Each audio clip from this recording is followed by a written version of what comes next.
again, I have returned. I know this has been a while considering that the event itself happened on Sunday, and I was going to allow this owners just I got extremely lazy, but I am still sticking with the thing I was going to do, which is reviewing these UFC events.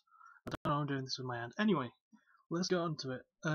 We have a bit of a surprising one here because this is one of those events that was a lot better than people were expecting it to be. And the event we're talking about, if you can't see the title, is Max Holloway against Charles Oliveira, two featherweights who have really been coming up in the rankings lately on amazing win streaks. But we do not just review the main event on no.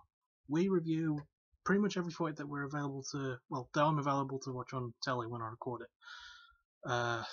Because not all of them show up, and there's some on the UFC Fight Pass that don't come up, but one did, which is the fight we're going to start off with. And I'd never heard of either of these fighters, excuse me, beforehand. And this would be Misha Kirkunov against Daniel Jolly, and Kirkunov won near the end of the first round with a very good ground and pound TKO victory. Won a lot better than I thought it would. It was a really good fight. I enjoyed it.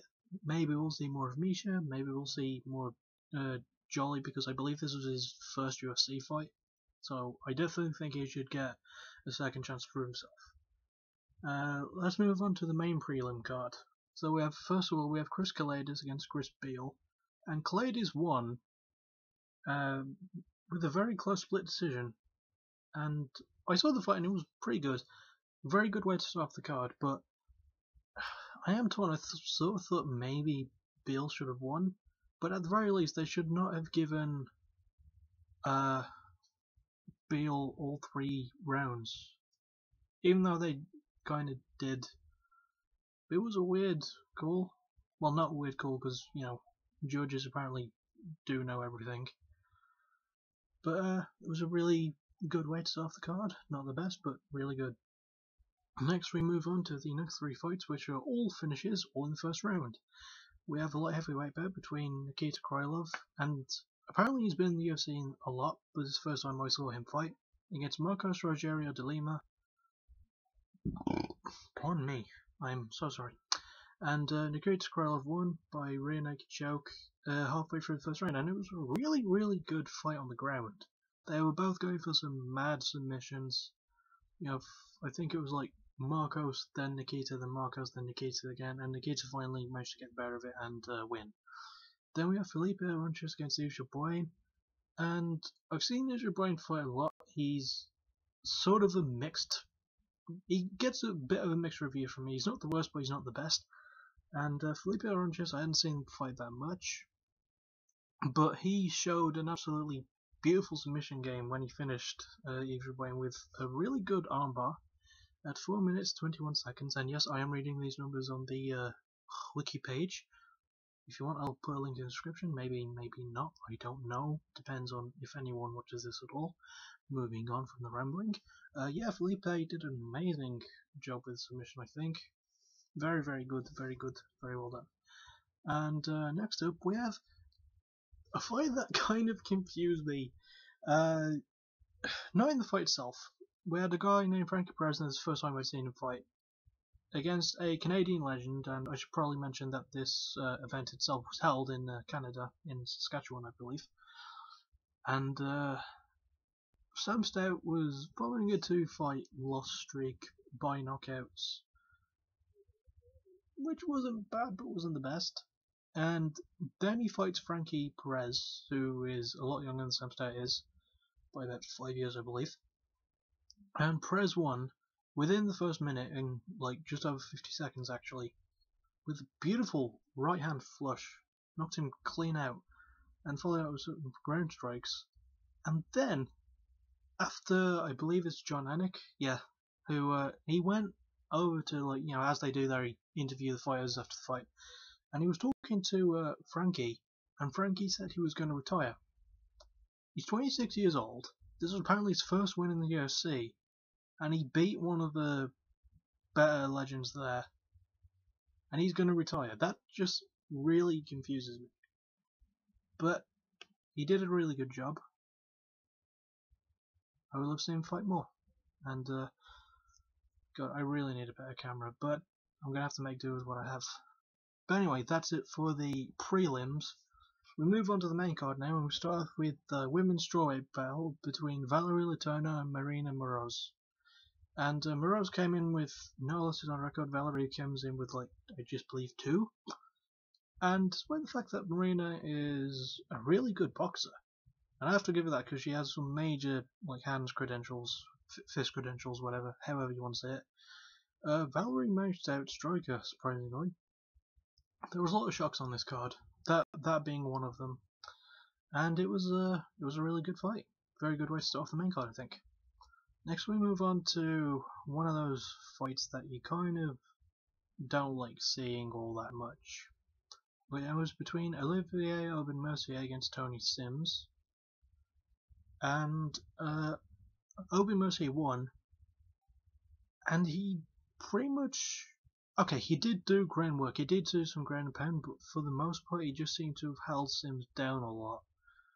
And I'm all for a ground game when they're both working, and they both were, but for the most part when Aubin did have the top, he didn't do too much with it. He did try to get good positions, but he couldn't, and he pretty much just sort of like held Tony Sims down for 3 rounds. So probably my least favourite fight on the card, to be honest. Next up we have another bit of a shock between Francisco Trinaldo, who I think I'd seen fight once or twice, against Chad Dupree. So I had seen fight before, and I know he's a good fighter. And Chad is definitely one of the new Canadian heroes, possibly the next GSP. And he lost by TKO just over halfway through the first round. And it was his first loss, and it was a really massive surprise. I was not expecting it. I guess Francisco Trinaldo's experience definitely came into play because I think he's one of the older fighters there. And Chad Dupree, I'd never seen lose before. He was always, he's always got this technique of being very crisp, much like GSP. And it was one of those rare instances where one fight you don't expect to win makes the other fighter look human. Like with Rafael dos Anjos when he defeated Anthony Pettis, or TJ Dillashaw when he both times fought Renan Barão and beat him. This was very similar to that, only it ended a lot quicker. And it was a very good fight. Next we move on to the fight of the night, which I do agree with, because freaking hell, this was amazing. Patrick Cote against Josh Berkman. I don't think anyone was expecting Berkman to do as well as he did, so that was another shock to the card. He didn't win, but he fought his ass off. You cannot deny that. And against Patrick Cote, who definitely needed to win to prove that he could still stay relevant in the UFC, and he did, and he won by TKO, sort of, I'd say a quarter of the way. Yeah, maybe just over a quarter of the way in the third and final round. But it was a damn good fight. I loved it. Then we have a fight that the co-main event, and it was very imperative that they both win it. And it was Neil Magny against Eric Silva, and Neil Magny won by split decision. I don't remember too much from this fight. I think I'd remember a lot more if I recorded this the day after I'd watched it, because I recorded it on Sunday, watched it on Monday, and then I would normally review it the next day, which is what I did with my last and technically first event I reviewed. Sorry. Moving on, I had a complete brain fart there. But yeah, Magny won against Eric Silva. Wasn't a good fight, wasn't bad. And now we come to the main event, and the surprisingly biggest shock. Max Holloway against Charles Oliveira. Max Holloway won by TKO about 1 minute and 40 seconds into the first round, but he didn't finish off Oliveira's strikes or anything. If I remember right, Holloway had Oliveira on the ground at a point. Then when he tried getting up, and when Oliveira tried getting up, he suddenly had an injury which people believe was to his shoulder because he was holding it. And when he stood up, he was back against the cage and he was holding on to himself like that. And we later found out that it was an injury to his esophagus. And the fight was called off from that. And Max Holloway was awarded the win. He thinks he didn't deserve it. A lot of fans do kind of agree that him celebrating afterwards was a bit unnecessary. But at the time, I don't think he necessarily knew that. I'd be glad if I won a fight, but no one wants to win a fight that way. I'm definitely sure Oliveira didn't want to lose a fight that way, because that is a really horrible way to lose a fight by injury like that. But, you know, there is a possibility for a rematch. Oliveira wants to see it, fans want to see it, I know I definitely want to see it. Because honestly, it was a pretty decent fight up until that point. And, you know, I'd definitely love to see them fight again. It would be great. Anyway, that is enough of my I'm messing my words up. I was doing so well up until this point. That's what you get when you can't be asked editing your videos. Anyway, that pretty much does it for this UFC review. I will see you next time when we have a look at Johnson vs Dodson 2, which I'm looking forward to. That's going to be a great rematch too. One of the best flyweight fights ever. Probably the best flyweight fight.